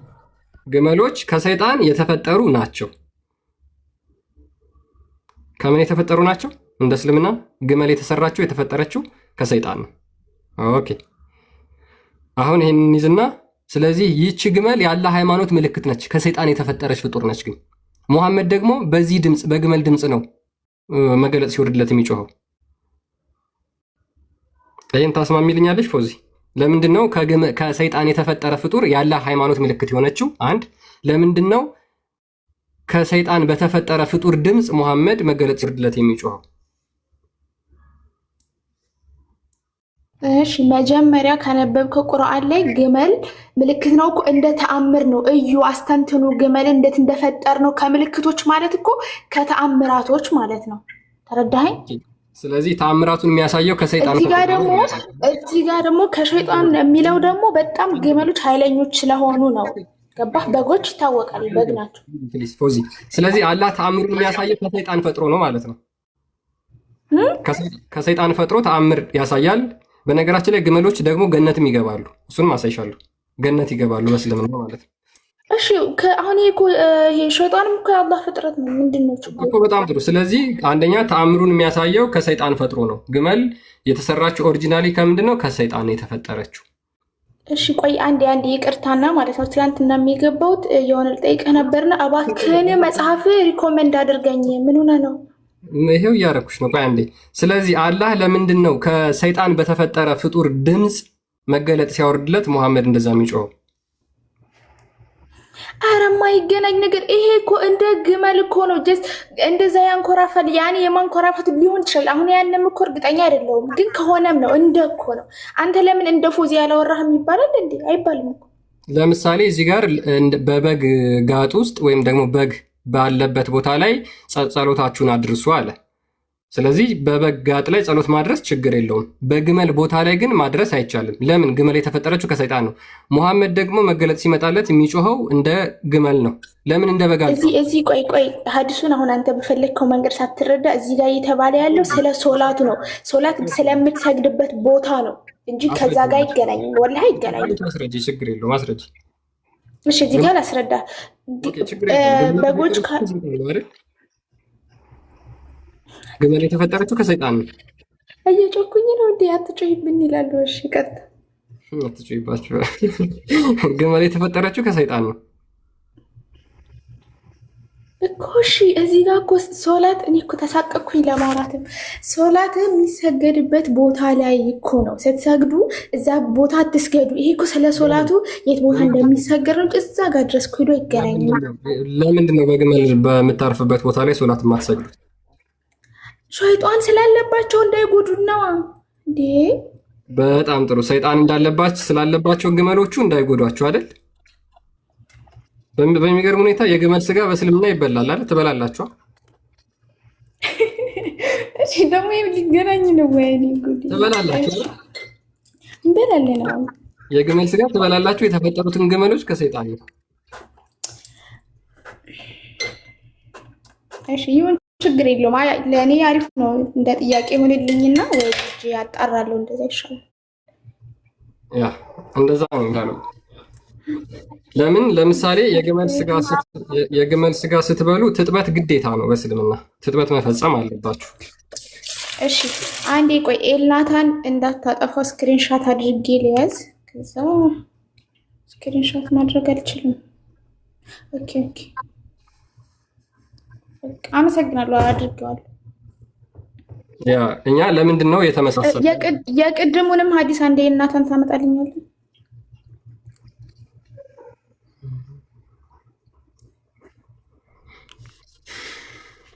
አድርጌያለሁ። አመሰግናለሁ። ፎዚ ሜቢ ደውል የሰይጣን የሙዚቃ መሳሪያ ነው ብለሽ ታምኛለሽ?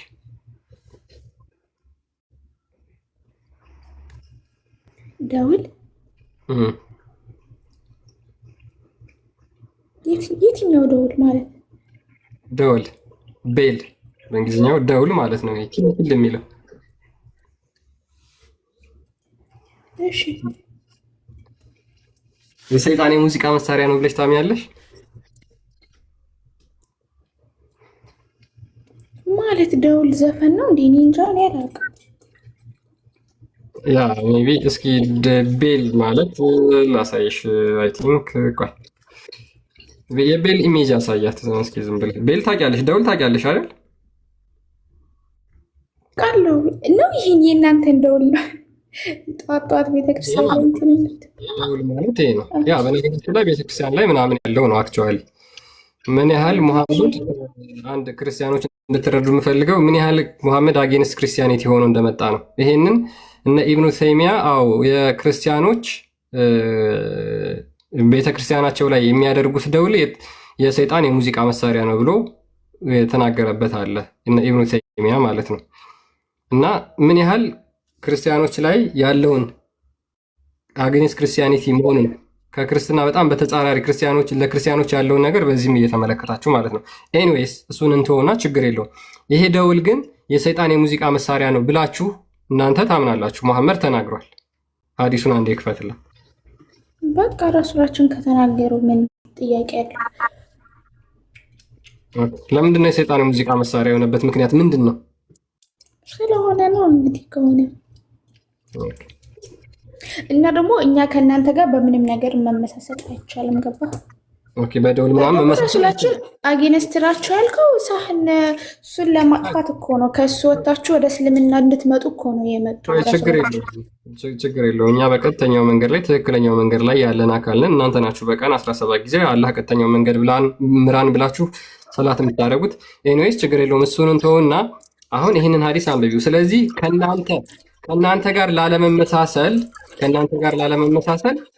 ምን አልሽ ፎዚ? ከእናንተ ጋር ላለመመሳሰል ደውል አንጠቀምም። ለምን? አንደኛ የሰይጣን የሙዚቃ መሳሪያ ስለሆነ። አረቃው እንደተሰብሪው አንዴ ፎዚ ሚውት እያደረግሽ። ስለዚህ ፎዚ ምን አለች? ከእናንተ ጋር ላለመመሳሰል ደውል አንጠቀምም፣ እሱ የሰይጣን የሙዚቃ መሳሪያ ነው። ሀዲሱን አንብቡ አንዴ።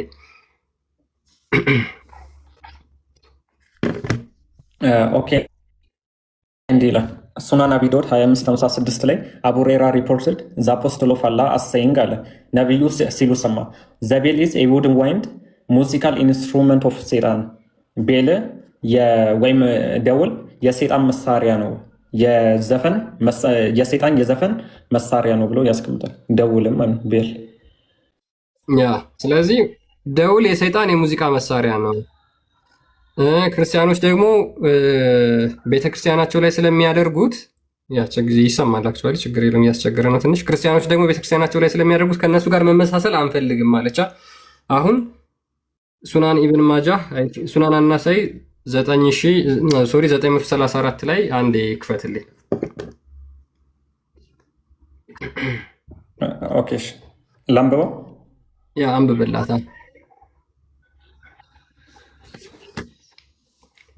እሺ እንዲህ ይላል አልሐሪስ ቢን ሂሻም አስከ ዘ ሜሴንጀር ኦፍ አላህ። አልሐሪስ ቢን ሂሻም ነቢዩን ጠየቀ ሃው ዳዝ ዘ ሪቪሌሽን ካም ቱ ዩ፣ ራእይ ወደ አንተ እንዴት ነው የሚመጣው አለ። ሂ ሰይድ ላይክ ዘ ሪንጊንግ ኦፍ ቤል፣ ልክ እንደ የደውል ድምፅ በሚመስል አይነት መልኩ ይመጣልኛል። ምን ሪቪሌሽን ራእይ ብሎ ይናገራል። ያ ቀጥሎ አንብቡ። ኦኬ እሺ ከዛ ኤንድ ዌን ኢት ዲፓርትስ አይ ሪሜምበር ዋት ሂ ዘ ኤንጅል ሰይድ ኤንድ ኢት ኢዝ ዘ ሃርደስት ኦን ሚ። ይሄ ከባዱ ነው በእኔ ላይ ሲመጣ፣ ከባዱ ራእይ በደውል ድምፅ መልኩ ሲመጣ ነው ብሎ ያስቀምጣል። ኤንድ ሰምታይምስ ሂ ዘ ኤንጅል ካምስ ቱ ሚ ኢን ዘ ፎርም ኦፍ ኤ ማን ኤንድ ጊቭ ኢት ቱ ሚ ይላል። በሰው አይነት መልክ ይመጣና ራእዩን ይሰጠኛል ብሎ ይናገራል። ግን ከባዱ ራእይ ከሁሉም የቱ ነው? በደውል ድምፅ የሚመጣለት ነው ብሎ ይናገራል። ስለዚህ ጅብሪል ደውል ይዞ ኪችል እያደረገ የሚመጣው በሰይጣን በሙዚቃ መሳሪያ ነው። ክርስቲያን አንድ ከይቅርታ ጋር ማለት ነው ነስረላ ቆይ አንዴ ኦኬ አንድ ደቂቃ ስጠኝና ያው ገልጬ ስለመወጣ ነው እዚህ ማለት ነው። ይህን ሀዲስ ሙሉ ለሙሉን ያልቀበለው ምክንያቱም ምን መሰለ የክርስቲያኖች ደውል ሲመታ ለምሳሌ በምሳሌያዊ አነጋገር እንደሆነ አሚሩል ሙእሚኒን አሊ አለይሂ ሰላም በአንድ ወቅት አንድ መስረላ መሐመድ በደውል ድምፅ መገለጥ ይመጣለታል ብለህ አታምንም አይደል? እንደዛ አይደለም ያልኩ እየነገርኩ ነው። መጀመሪያ አንድ ደቂቃ ስጠኝና አዳምጠኝና ማለት ነው። የክርስቲያኖች ደውል ሲመታ ስለሚሰጠው ምሳሌያዊ አነጋገር የተነገረ ነው በእኛ ሀዲስ ማለት ነው። ኪታቢል ካፊ ላይ መመልከት ይችላል። አሚሩል ሙእሚኒን አሊ አለይሂ ሰላም በአንድ ወቅት አንድ ክርስቲያን ደውል ሲመታ አጠገባቸው የነበረ አንድ ሶሐባ እናንተ የሰይጣን ሙዚቃ መሳሪያ ነው ብላችሁ ታምናላችሁ? ነስረላ ደውል አናምንም። ይሄን እኮ ሌላ ትርጉም እንዳለው ልነግርህ ፈልጌ እኮ ነው። መጥፎ ሳይሆን ጥሩ ትርጉም እንዳለው ነው። በእናንተ ነው። ሺዓዎች እንደዛ ልታምኑ ትችላላችሁ። ግን አሁን ከሱኒዎች ጋር ቆይ ልጨርስ። ሱኒዎች ጋር ልጨርስ። ሱኒዎች ግን ምን ብለው ያምናሉ? የሰይጣን የሙዚቃ መሳሪያ ነው ብለው ያምናሉ፣ ደውል ማለት ነው። ሙሐመድ ደግሞ ነብያችሁ መገለጥ ሲመጣለት በደውል ድምፅ ነበር።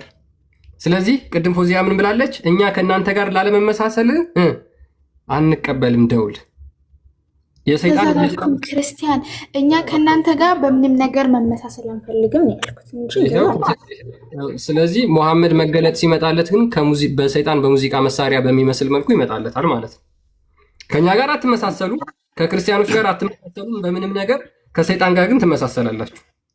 ይሄ እኮ ሪንጊንግ ኦፍ ኤ ቤል እኮ የሚለው እንደ ማንቂያ ደውል ነው። ሙዳው የኩኩኩ የሚለው እንደ ማንቂያ ደውል ገባ። ማንቂያ ደውል እንዴት ነው እንደዚህ ኩኩ ሲደረግ እንዴት ነው ብለህ የምትለው? እንደዛ ማለት ነው። የትኛውን አይነት ደውል አይቻልም። የትኛውንም አይነት ደውል በስልምና አይቻልም። ቆይ አንዴ ማታቂ ከሆነ ችግር የለውም። የትኛውም አይነት ደውል በስልምና አይቻልም። የሰይጣን የሙዚቃ መሳሪያ ነው ብላችሁ የምታምኑት የደውል ድምፅ አይቻልም። ደውል ማሰማት አይቻልም። የሰይጣን የሙዚቃ መሳሪያ ነው ብላችሁ ታምናላችሁ። ሙሐመድ ደግሞ መገለጥ ሲመጣለት በዛ መልኩ ነበር፣ በደውል መልኩ ነበር። ለምንድን ነው አላህ ጅብሪልን ሲልከው በሰይጣን የሙዚቃ መሳሪያ በሚመስል መልኩ መገለጥ የሚልከው? ለምን ከሰይጣን ጋር መመሳሰል ፈለገ? እሺ እኔ አንዴ ላውራ። እሺ he said like the ringing of a bell ልክ እንደ ማንቂያ ደውል ሆኖ ነው የሚመጣልኝ። ይሄ እንደ ደውሉ ነው።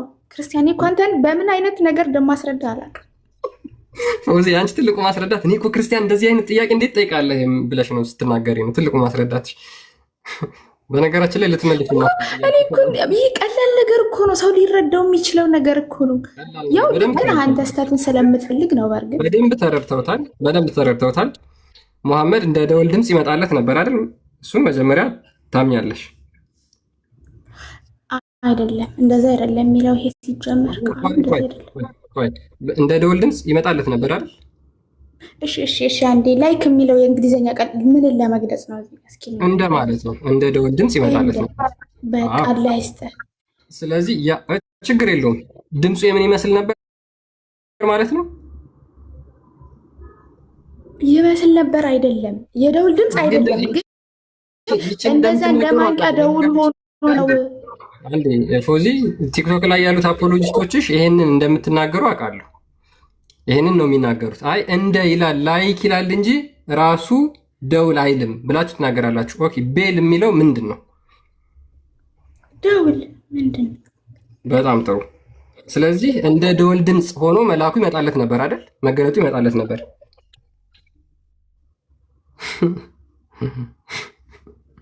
ገብቶሻል ፎዚ? ገብቶሻል? ሀሳቡ ገብቶሻል? እሺ ችግር የለውም ገብቶኛል። እሺ አንዴ ጥያቄ ልጠይቅህ። በጣም ጥሩ። ደውል የሰይጣን መገለጫ ነው ወይስ የመላእክት መገለጫ ነው?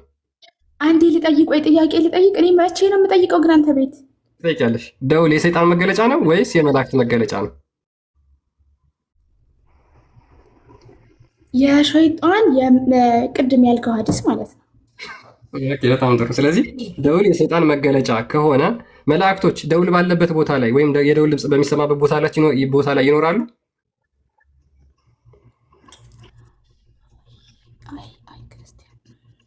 ቢያደርጉ ነው የሚሻለው። ላይክ the ringing of a bell ክርስቲያን ፕሊዝ። ይመጣሉ መላእክቶች ይኖራሉ ደውል በሚሰማበት ቦታ ላይ የሚባል ነገር የለም። ይሄ አሁን አንተ መላእክቱ ሳህ ጅብሪል መጥቷል፣ ግን እንደ ማንቂያ ደውል ሆኖ ነው የሚመጣው። እንደ አስደንጋጭ በለው ድንገት እንደሚደወል አይነት ነገር መላእክቶች እንደ ማንቂያ ደውል በሚመስል መልኩ ወይም ደግሞ እንደ ደውል በሚመስል መልኩ መላእክቶች ይገለጣሉ።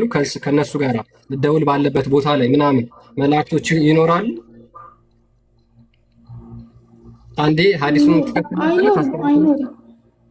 አይኖሩ አይደል? በደንብ ለእንትን እንድናሳይ አይ ቲንክ ሳይ ሙስሊም 2113 ላይ ይመስለኛል። ያ እሱም ይሆናል 2113 ኦኬ። ያ እሱም ይሆናል እንትን የሚለው ነው። ያ እንዲህ ይላል ሱናን ናሳይ 52:22 ላይ I heard the messenger of Allah saying አለ ነብዩ ሲሉ ሰማው the angels do not enter a house in which there is a small bell or a bell መላእክቶች ቤት ውስጥ አይገቡም። ምን አይነት ቤት የሚለውን ደግሞ ደውል ያለ ትንሽ ደውል ያለበት ወይም ደግሞ ደውል ያለበት ቤት ውስጥ አይገቡም። and the angels do not accompany groups of people who have bells with them ከዛ ደግሞ አኮምፓኒ ጓደኛ ያደርጉም ምን ግሩፕ ኦፍ ፒፕል ምን ያላቸው ቤል ያላቸው ደውል ያላቸው በማለት ያስቀምጣል። ስለዚህ ማንኛውም ደውል ያለበት ቤት ውስጥ መላእክቶች አይገቡም። ለምን? ኦፍኮርስ ከድምፁ የተነሳ የሰይጣን የሙዚቃ መሳሪያ ስለሆነ። የሰይጣን የሙዚቃ መሳሪያ የሆነበት ምክንያት በቃ ድምፅ ነው የሚያወጣው። ድምፅ የሰይጣን የሙዚቃ መሳሪያ ስለሆነ ማለት ነው። ደውል ከያዙ ከማንኛውም አካላት ጋር መላእክቶች አይገኙም። ስለ ሙሐመድ ደግሞ ሲመጣለት በምንድን ነው? በደውል ድምፅ። ለሙሐመድ ደግሞ የሚመጣለት በደውል ድምፅ ነው የሚመጣለት። ስለዚህ ለሙሐመድ የሚገለጥለት ማን ነበር ማለት ነው? ሙዚቃውን እየተጫወተ ደውል እየደወለ ኢብሊስ ነበር ሲገለጥለት የነበረው ማለት ነው። እሺ እኔ ጥያቄ ልጠይቅ። እሺ በእናንተ በኦርቶዶክስ የሰው ልጅ የተፈጠረው ለምንድን ነው? የሰው ልጅ የተፈጠረው ለምንድን ነው? ኤፌሶን ምዕራፍ 2 ቁጥር 10 ነው ያወጣልኝና አንብላ። ኦኬ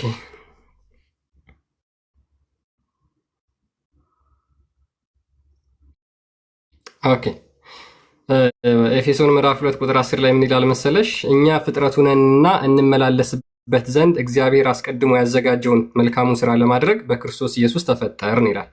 ስለዚህ እኛ በክርስቶስ ኢየሱስ የተፈጠርነው ለምንድን ነው ማለት ነው? አስቀድሞ የሰው ልጅ ሲፈጠር በእግዚአብሔር አምሳል ነው የተፈጠረው። ገዢ ተደርጎ ተፈጥሯል። በክርስቶስ ተፈጥረናል። ያም ደግሞ መልካሙን ነገር አድርገን የዘላለም ሕይወትን እንድናገኝ ከክብሩ ተካፋይ ሆነን የዘላለም ሕይወትን እንድንወርስ እግዚአብሔር አምላክ ፈጥሮናል ማለት ነው። አይ ቲንክ አጭርና ግልጽ ነው።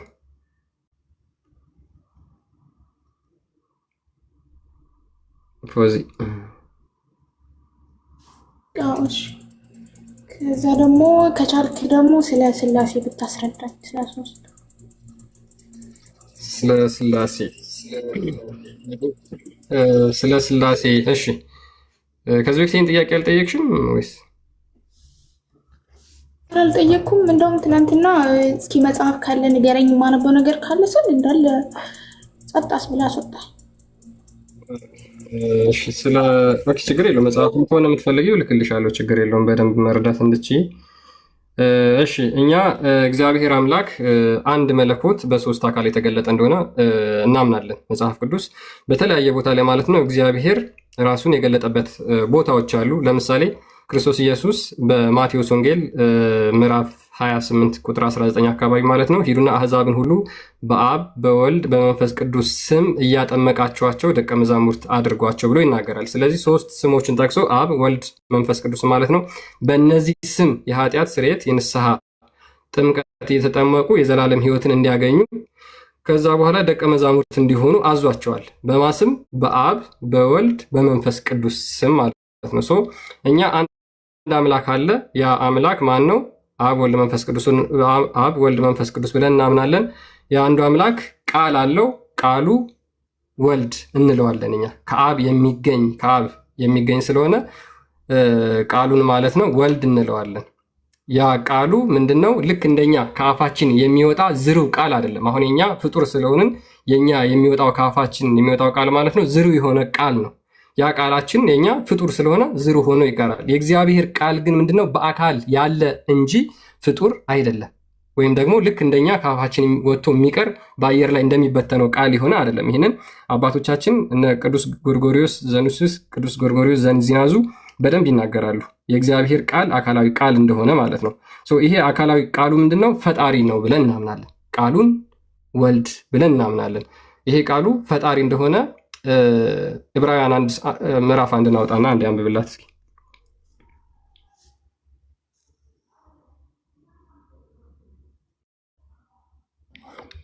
ኦኬ እንዲህ ይላል ዮሐንስ ወንጌል ምዕራፍ 1 ቁጥር 1 ላይ በመጀመሪያ ቃል ነበረ፣ ቃልም በእግዚአብሔር ዘንድ ነበረ፣ ቃልም እግዚአብሔር ነበር ይላል።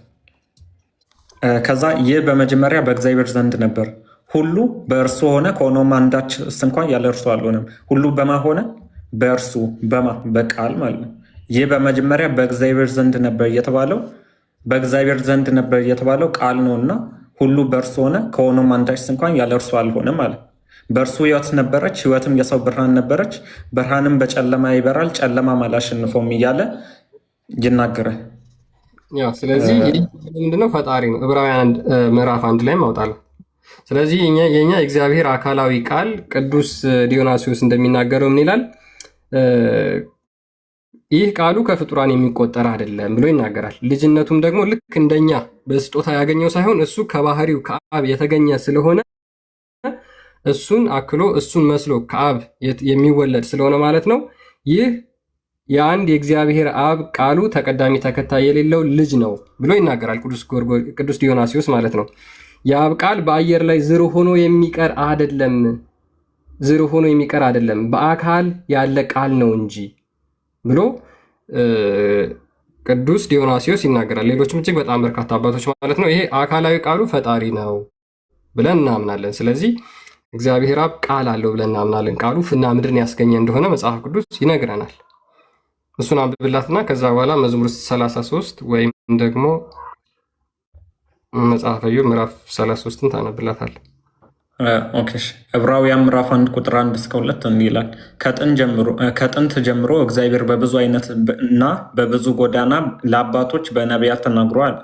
ሁሉን ወራሽ ባደረገው ደግሞም ዓለማትን በፈጠረበት በልጁ በዚህ ዘመን መጨረሻ ለእኛ ተናገረኝ ይላል። እርሱም ሶስትን ላንብበውና ተከትለን እርሱም የክብሩ መንጸባረቅና የባህሪው ምሳሌ ሆኖ የአብ የባህሪ ምሳሌ ሆነው ሁሉም በስልጣኑ ቃል እየደገፈ ኃጢአታችንን በራሱ ካነጻ በኋላ በሰማያት በግርማው ቀኝ ተቀመጠ ይላል።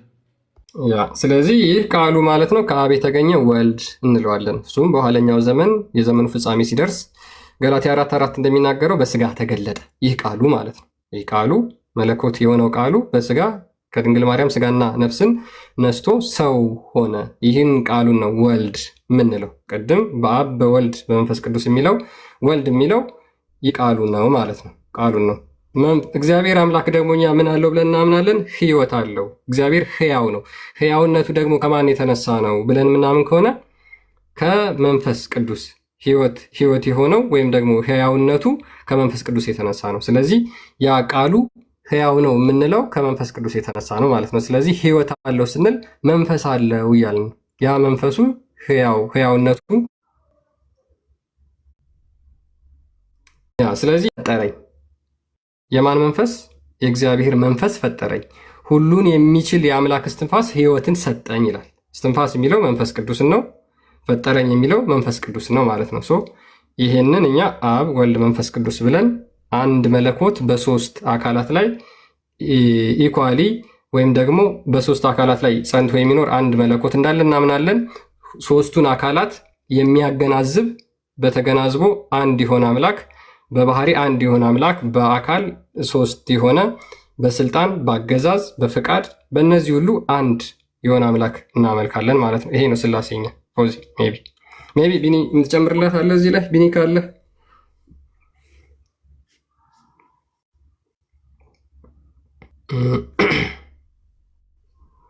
ፎዚ ረጅም አንዴት ነገር እዚህ ጋር አሁን ኢየሱስ ምን ነበር? አብ ወልድ መንፈስ ቅዱስ ሲሆን አብ ራሱ አብ ነው። ከዛ ወልድ ሲሆን ኢየሱስ ይሆናል። መንፈስ ቅዱስ ሲሆን ደግሞ ይሆናል። ባህሪ ይወራረሳሉ ነው? እንዴት ነው ነገሩ? አሁን እዚህ ጋር መወራረስ አይደለም ያለው አንድ ባህሪ ነው። እዚህ ጋር እኮ ሕያው ሲሆን መንፈስ ቅዱስ ይሆናል አልከኝ። ወልድ ሲሆን ደግሞ ኢየሱስ ይሆናል እና እንዴት ነው? አንቺ በመቀየር እያሰብሽ ነው። ተቀይሮ እንደዚህ ሆነ፣ ተቀይሮ እንደዚህ ሆነ። እንደዛ አይደለም። ሶስት አካላት አሉ፣ አብ ወልድ መንፈስ ቅዱስ። በሱ ውስጥ ደግሞ ጸንቶ የሚኖር አንድ መለኮት አለ። ሶስቱን አካላት የሚያገናዝብ አንድ መለኮት አለ። አንድ መለኮት አለ። በአምላክነት በፈቃድ በስልጣን በአገዛዝ አንድ ብለን እናምናለን። እኛ አብ ተቀይሮ ወልድ ሆነ፣ ወልድ ተቀይሮ መንፈስ ቅዱስ ሆነ፣ እንደዛ አናምን። እሱ አይ ቲንክ ምንድነው ውላጤ ነው ምናምን የሚባል ምንፍቅና ነው። ስለዚህ ልክ ኦንሊ ጂሰሶች እንደሚያምኑት ማለት ነው። አስቀድሞ እግዚአብሔር ነበር ከዛ ኢየሱስ ሆነ ብለው እነሱ ያምናሉ። ይሄ ምንፍቅና ነው በቤተክርስቲያናችን ማለት ነው። እኛ ሶስት አካላት አሉ። በእነዚ አካላት ውስጥ ደግሞ ሼር የሚያደርጉት አንድ መለኮት አለ። አብ ወልድ መንፈስ ቅዱስ ስንል አብ በአካል ያለ ነው፣ ወልድም በአካል ያለ ነው፣ መንፈስ ቅዱስም በአካል ያለ ነው። ነገር ግን በስልጣን በአገዛዝ በመለኮት አንድ ናቸው።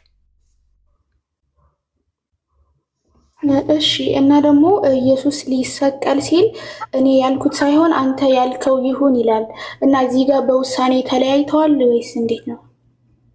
አይ በነገራችን ላይ መቼ እሱ ነው ያለው ፎዚ መሰቀሉ ላይ እቺ ምንድነው? እቺ ጠፋብኝ ቃሉ ብቻ ከኔ ትለፍ ምናምን በሚለው አብ የእሱን መሰቀል ነው የፈለገው፣ ኢየሱስ ደግሞ እንዲያልፈው ነው የፈለገው። እና እንዴት ነው ውሳኔያቸው አልተለያየም ወይ? ምክንያቱም ኢየሱስም ጌታ ስለሆነ ስለምትሉ ማለት ነው።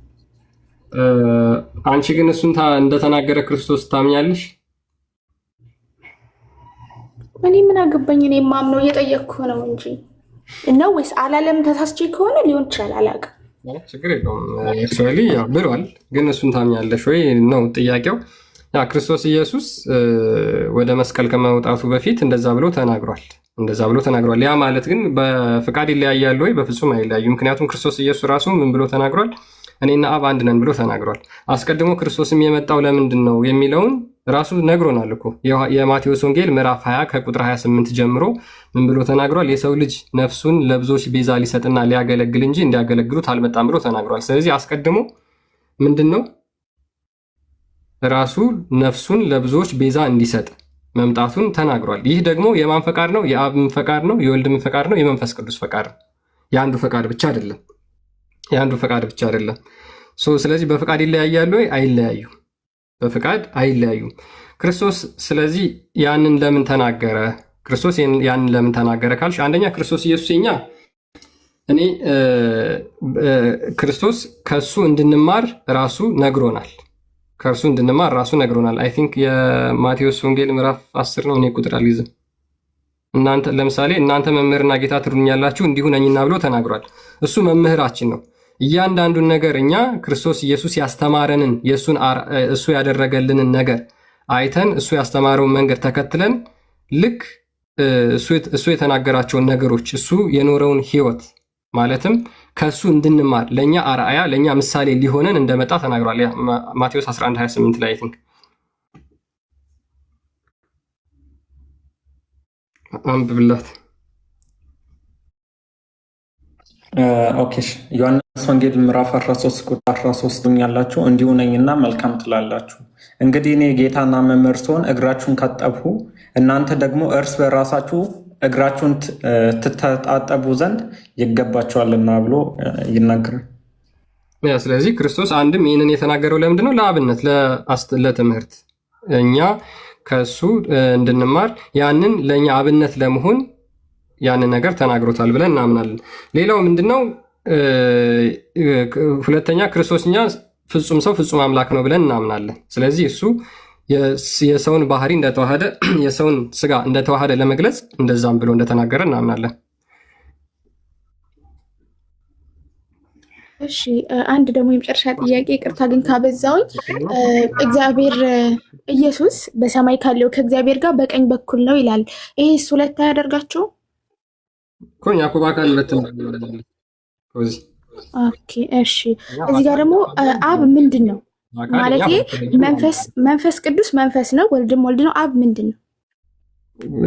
በባህሪ ደረጃ ከሆነ አብ መንፈስ ነው ብለን እናምናለን። እሺ ሁለት መንፈስ አይሆኑም ታዲያ እዚህ ጋር?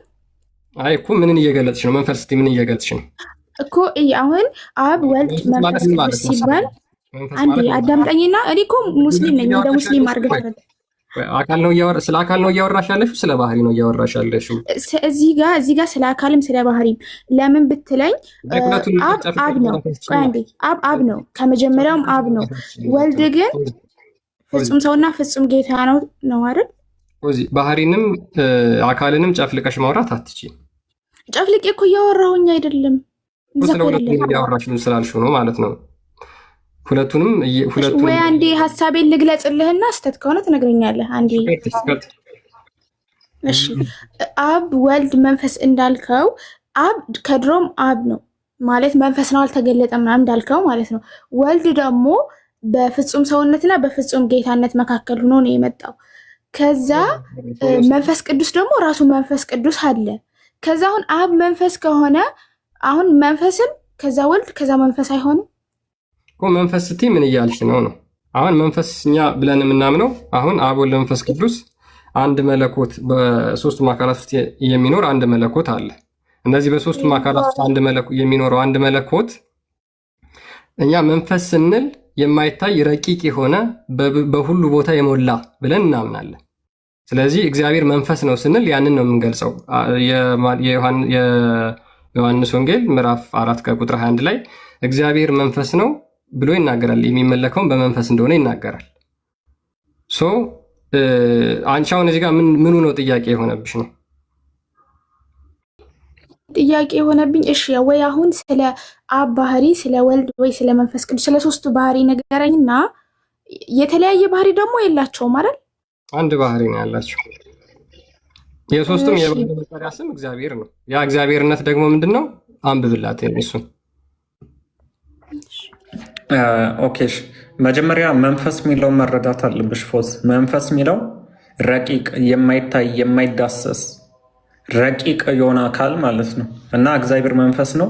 የሚሰግዱለትም በመንፈስና በእውነት ሊሰግዱለት ያስፈልጋቸዋል ብሎ ይናገራል። ስለዚህ እዚህ ጋር አሁን እግዚአብሔር መንፈስ ነው ሲል ስለ ረቂቅነቱ የማይታይ መሆኑ እሱ የማይታይ መሆኑን ረቂቅ መሆኑ ረቂቅ አካል መሆኑን እየተናገረ ነው። ስለዚህ እግዚአብሔር መንፈስ ነው ስንል ከዛ አንጻር ነው። እሺ በማንነት ደግሞ ወልድ የራሱ የሆነ ፍጹም ሰውና ፍጹም ጌታነት አለው። እሺ የአብና የመንፈስ ቅዱስ ንገረኝ እስኪ። ፍጹም ጌታነት ስትል ያልገባኝ ያው በምድር ላይ ያለ ኢየሱስ ማለት ፈጣሪ ነው። ቢሆንም ግን ፍጹም የሰው ባህሪን ይዞ መጥቷል። የሰው መልክ በእኛ መልክ እንደምትሉት ማለት ነው። ከዛ አብ ደግሞ ሜቢ እስካሁን የተመለሰልሽና አይበቃሽም? አንቺ ይበቃሻል። እስካሁን የመለስንልሽ ግን ለመረዳት ስሞክር ይዞርብኛል። ምን ላድርግ? ያ እኮ ጥያቄ እንትን ስለምትይ ነው። አንዱን መጀመሪያ በደንብ ሳትረጁ፣ አንዱን መጀመሪያ በደንብ ሳታስገቢው ከዛ 10 ጥያቄ ብትጠይቂ በነገራችን ላይ እንደዚሁ እንትን ይልሻል። እሺ አሁን በቅድም እንዳልኩ ከእግዚአብሔር በቀኝ በኩል ይቀመጣል ማለትስ እንዴት ነው የሚሆነው? እሱ ኦኬ ተቀመጠ የሚለው ነው። በቃ እሱን ልመልስልሽና ትጨርሻለሽ። አንዴ እሱን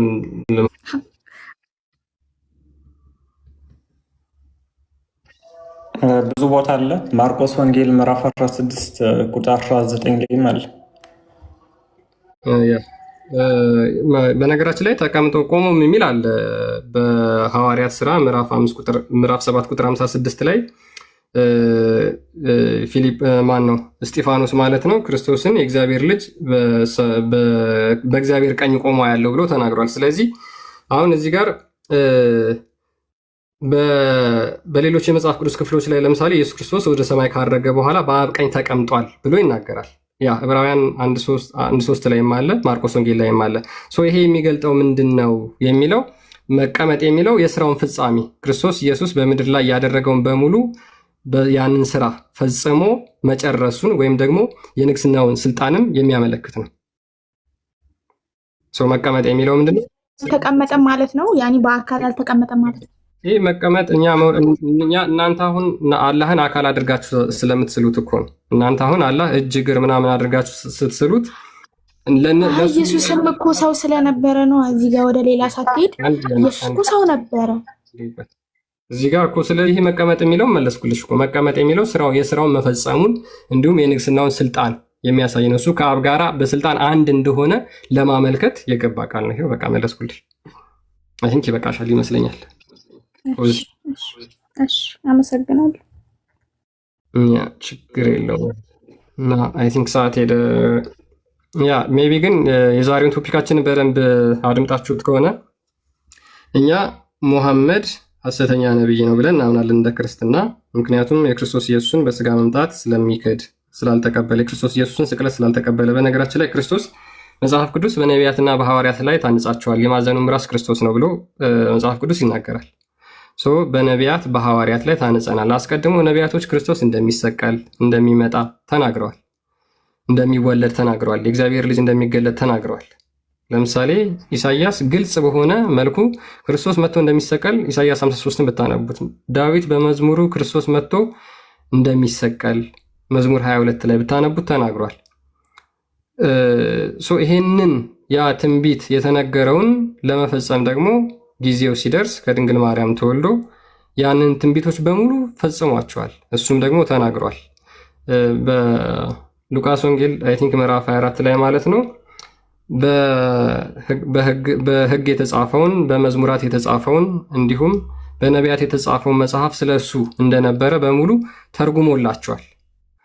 ስለዚህ ክርስቶስ አልተሰቀለም፣ ክርስቶስ በስጋ የተገለጠ መሆኑን የሚክድ እነዚህን የሚክድ እሱ ከሰይጣን እሱ ሙሐመድ ሙሉ ለሙሉ ስለሚክድ እኛ ከሰይጣን ነው ብለን እናምናለን። ምክንያቱም ሰይጣን ከዛ በኋላ ግን ሙሐመድ ነብይ ሆኖ ከተነሳ በኋላ በሙሉ ያደረጋቸው ነገሮች ማለት ነው እያንዳንዱ ያደረጋቸው ተግባራት በሙሉ የምንድናቸው? የሰይጣን ተግባራት እንደሆነ በራሳቸው መስፈርት በቁርአንና በሐዲስ መስፈርት ማለት ነው። በቁርአንና በሐዲስ መስፈርት እነዛን ነገሮች አይተናል። ለምሳሌ በደወል ድምፅ ይመጣል፣ ደውል የሰይጣን እንደሆነ ራሱ ቁርአን ሐዲስ ይናገራል። ራሱ መሐመድ ተናግሯል። ሉክ በደውል ድምፅ ይመጣል መልአኩ፣ የሚመጣለት አካል መገለጥ ይዞለት የሚመጣው አካል በደወል ድምፅ ይመጣል። ያ የደወል ድምፅ ደግሞ ምንድነው? የሰይጣን ነው። የሰይጣን ነው። እንደ ግመል ያንኮራፋል። ይሄ ብቻ አይደለም። እጅግ በጣም በርካታ ነገሮችን ብትመለከቱ በተለይ በመገለጡ መሐመድ መገለጥ ሲመጣለት ያሉትን ነገሮች አንድ ብቻ አይደለም፣ እጅግ በጣም በርካታ ቦታዎች ላይ መሐመድ እያንዳንዱ የሚያደርጋቸው ነገሮች በሙሉ የሰይጣን መገለጫዎች እንደሆነ ከራሳቸው ከኢስላማዊ መረጃዎች መመልከት እንችላለን። ዛሬ ሁለቱን ተመልክተናል። ለምሳሌ እንደ ግመል ያንኮራፋል፣ በደወል ድምፅ ይመጣል። ያ በደወል ድምፅ የሚመጣው ደግሞ እጅግ በጣም ከባዱ ሃርደስት ሪቬሌሽን እንደሆነ ተናግሯል። እኛ ሙሐመድ በራሳቸው አስተምሮ እንኳን ሲገለጥለት የነበረው አካል ማን እንደሆነ ባጭሩ የተወሰነውን አይተናል።